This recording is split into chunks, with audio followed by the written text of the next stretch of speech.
pagkatao. Nakuha pala kami ngayong araw ng kangkong na pagkakasarap pinatanggal mo.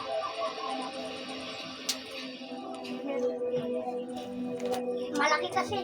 Sumunod na may pinuntahan ang sagradong lugar na kung tawagin nila'y mainit.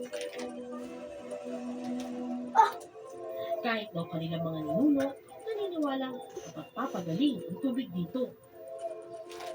Yung itlog nga naluluto dito, hipon, naluluto po niya. May lugar naman po na Panoorin natin kung sumut. ayun may mga mayroon po. Panoorin natin. Doon tayo pumunta para tayo gumaling doon. Parang yung paniniwala po ba namin pag dinala dito talagang gagaling. Sa aming pamamalagi doon, napansin namin Alam niyo kung ano yun? na tila ba Luya. ang tubig. Sobrang init. Ano yun? Luya yun. Kinain ko. Ito na Nanghang lang. Joke lang. Ito yun. puso na lumalabas. Pangamba ng ilang taga-ito. Panoorin na natin. Tara na. Ano po yung amin po? Mainit yung area. Napakalapit na po. Mga ano lang po yan, mga 300 meters mula sa dam. Tikot natin sa bungang. Ipinarating namin sa Pibos ang aming nasaksihan sa mainit. Ipinakita rin namin ang aming video. Mamahit.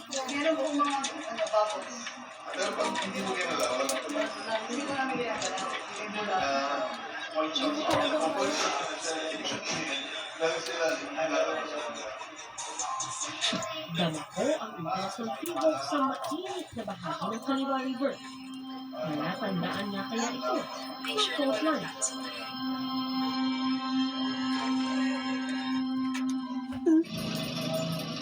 Ito. Unang linggo ng Marso, nagsimulang mawala ng tubig ang malaking bahagi ng Metro Manila.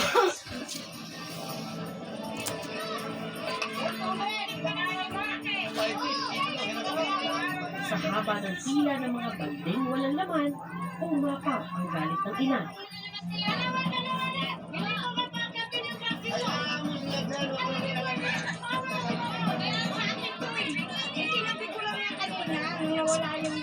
Dito mo makikita ang kahalagahan ng tubig sa buhay ng tao.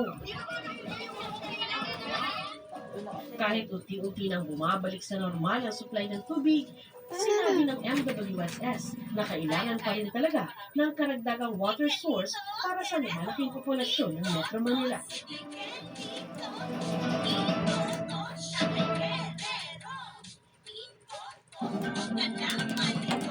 Kaya priority project ng Administrasyong Duterte ang Kaliwa Dam na nakahalaga ng 12.2 billion pesos. Ang pondo, 85% pautang mula sa China. Ayon kay Velasco, wala pang isinusumiting disenyo ang nanalong bidder. Wala pa rin silang maipakitang design sa publiko. Pero pinakausap niya sa amin ang isang engineer na nagpaliwanag tungkol sa dam. Nasa ongoing po kasi survey niyan. Kailangan matapos po ng survey para Ay, no, malaman electric natin yung pan. extent ng ilang portion ng Yung electric pan. Nakasandal lang ako sa pader namin. Ayun si Papa. Ayun yung higaan namin. Ito yung Higaan river. namin. Yung tubig nito, dumadaloy patungo sa direksyon ng Infanta Quezon kung saan itatayo ang Kaliwa Dam. Ngayon, ang pangamba ng mga taga dito sa Barangay Dara. Kita mong species ay mga certain species tulad ng Philippine eagle, Panoorin niyo bukas. Pinag-aralan din ng Yung ano, foundation ang epekto ng kaliwada sa komunidad. Teban versus Kino ba yan? Gamit ang Google Earth, ipinatutong imahe mula sa MWSS website na nagpapakita Ano yan? at impounding o ipunan Ito, papakita ko sa inyo. Yung ano, gagawin kong video. ang isang bahagi ng Yung ginawa ko. Ito kan ano? Di ba? Ano ba? Di ba ano? Tara na ano? Sige na. Oh! Oh! Sakit! Laray ko!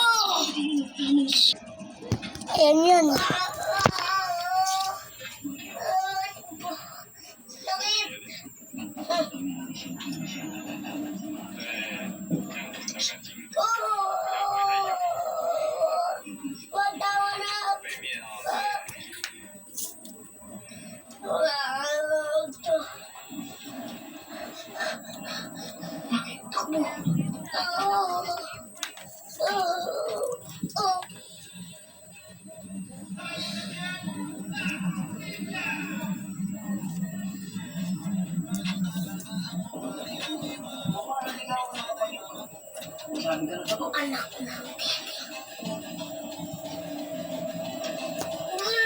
Ayun yung iba-vlog ko.